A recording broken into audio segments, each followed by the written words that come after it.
Ok, entonces hoy vamos a ver PCR primera generación. Entonces, comenzamos.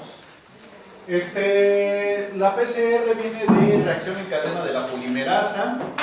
Fue descrita por primera vez en 1985, más bien desarrollada, no descrita, porque tiene mucha historia detrás.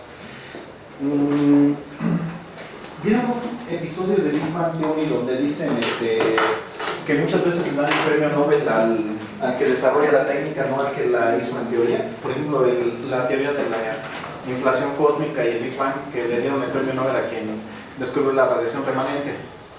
No vimos eso, profe. Bueno, entonces, antes de que se desarrollara ya el protocolo, se extraía DNA, se hacía la amplificación del DNA, del RNA, pero era muy latosa. En los años 60 se descubrió cómo hacer la síntesis in vitro de proteínas. La técnica que se usaba era mediante la ruptura de las células con hielo seco, el aislamiento con centrifugaciones y se hacía esto con ribosomas de germen de trigo.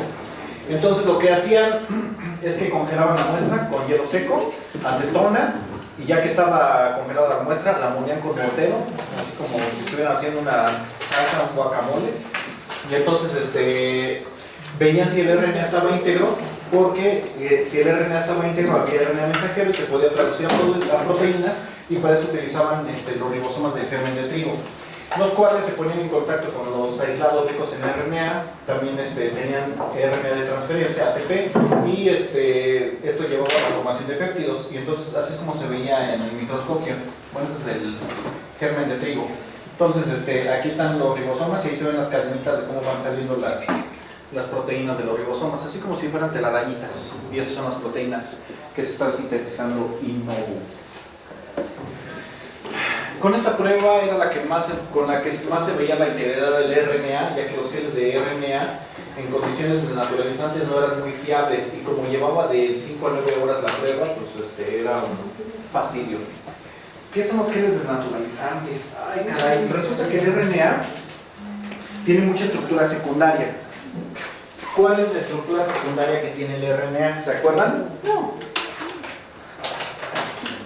Bueno, resulta que el RNA es monocatenario, o sea, es una sola cadena. Pero hay regiones donde se puede juntar una guanina con una citosina o una adenina con una timina, y entonces llega a formar estructuras que son de este tipo. Estas estructuras, aquí se están enlazando las bases, aquí las bases no se ensamblan. Estas estructuras se llaman de tallo burbuja. Tallo burbuja. Y entonces estas estructuras secundarias estorban al momento de que haces el corrimiento en gel. Entre más estructura secundaria tiene, más se va deteniendo. Entonces lo que haces es ponerlo en condiciones desnaturalizantes para que pueda correr libremente el gel. ¿Qué rayos son las condiciones desnaturalizantes? Las condiciones desnaturalizantes es poner en el gel formamida y formaldehído. ¿Sí los conocen? No.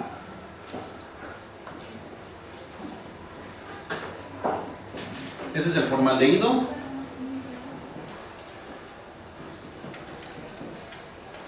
Y esa es la formamida. El formaldehído, más que la formamida, no invente, te destapa la nariz, pero así es una de las muchas sustancias que te inyectan las hormigas cuando te pican. Entonces huele, pero sabrosísimo el formaldehído. De hecho viene de la palabra formica, que significa hormiga. Entonces de ahí deriva el ácido fórmico, que es el que te inyectan las hormigas cuando te pican. Y bueno, entonces el formaldehído este gel lleva formaldehído. Entonces si lo pones muy rápido, se empieza a evaporar el formaldehído, destapas la cámara y te chillan los ojos de ¡ay, no manches, está bien potente! No, sí, esos geles estaban bien potentes. Entonces lo que hacían, fíjense, lo que hacían es poner el RNA con formaldehído y formamida y lo ponían a 95 grados durante 10 minutos. O sea, se desnaturaliza porque se desnaturaliza. Y ya entonces ya lo inyectaban en el gel y de todos modos no se degradaba. Y el gel aún tenía formamida o formaldehído. No, hombre, los geles de condiciones naturalizantes son un drama, pero un drama bien chido. ¿Qué novelas coreanas? No, extraer RNA. El RNA se corre en genes desnaturalizantes para evitar que se degrade. Entonces, el RNA cuando lo estás corriendo hace patrones de bandeados dependiendo su tamaño. La ecuación que se sigue es muy simple. Es una línea recta y dice el logaritmo, bueno, hagan de cuenta que tú inyectas, aquí está el pozo del gen, aquí inyectas tu DNA y entonces las bandas van a ir corriendo. Esta es la distancia 0. De aquí para adelante se mide la distancia. Entonces, es logaritmo natural del peso molecular de una banda 1, digamos esta es mi banda 1, entre la distancia 1 que recorre es igual al logaritmo natural del peso molecular de la banda 2 entre la distancia 2, digamos si es esta. Entonces cumple con esta igualdad. Entonces la distancia que recorre es directamente, inversamente proporcional al logaritmo del peso molecular de la banda. Esto se utiliza porque normalmente lo que tú puedes medir físicamente pues, es la distancia. Entonces con esto puedes calcular el peso molecular del gel, de la banda del gel. Y bueno, aquí hay distintos marcadores. Este es doble cadena de RNA ladder, doble cadena de RNA ladder, micro RNAs, RNAs de silenciamiento, RNAs de bajo peso molecular. Aquí ves unos 50 pares de bases, 80, 150 y el más pesado es de 1000. Este es de alto peso molecular, 500, 1000, 9000. Entonces, hay para distintos clientes. Estos RNAs, estos marcadores de RNA, estos son microRNAs, 17 pares de bases, 21 y 25. Estos dos se corren en gel de agarosa.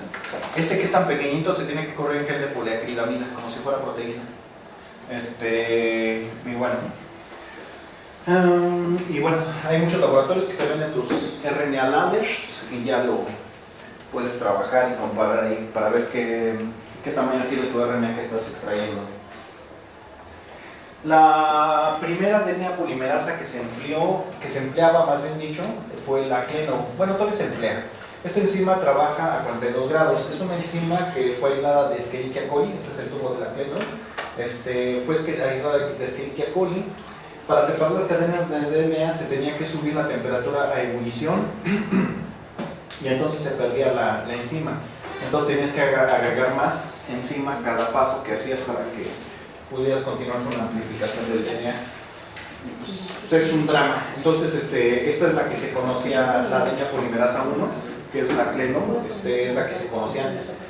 Y pues sí, era mucho drama. Entonces la amplificación del DNA no era algo así que tú usaras muy recurrentemente en el laboratorio porque era muy complicado y poco eficiente.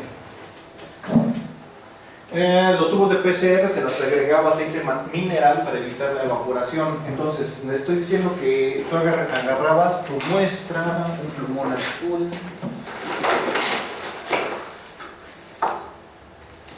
ponías tu muestra de DNA aquí. Entonces toda esta parte de tu tubo es agua, con DNA obviamente. Y entonces, como lo ibas a poner en ebullición, si pones un tubito tan chiquito en ebullición, ¿qué le pasa al agua? Pues empieza a evaporar. Entonces lo que hacías para evitar que se evaporara es que le ponías aceite mineral encima.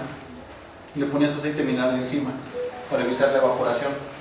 Entonces, porque al final terminaría entonces todo el tubo lleno de vapor de agua. Y pues la muestra se concentraba o se dañaba. Entonces para evitar eso ponías aceite mineral encima en cada uno de los pasos. Eso es importante porque algunas técnicas todavía más o menos no lo utilizan para eso exactamente, pero todavía se llega a utilizar el aceite mineral. Los primeros aparatos para hacer la amplificación del DNA se les llamaba RoboCycler. En estos tenías distintas placas a distintas temperaturas y tenías una manita robótica donde ponías aquí los tubos y entonces el brazo robótico cambiaba de una placa a otra. Y cada placa, por ejemplo, tenías una placa de ebullición a la temperatura de ebullición del agua, el metal no se puede decir ebullición, no sé, 95 grados, para que cuando el brazo robótico pusiera los tubos en esa placa, se desnaturalizara el DNA. Tenía otra a 4 grados para que se mantuviera frío o una a 72 para hacer la PCR, para que el DNA se amplificara y cosas así. Estos ya se dejaron de utilizar porque son más robustos. Ahorita ya lo que se utiliza nada más es una sola plaquita.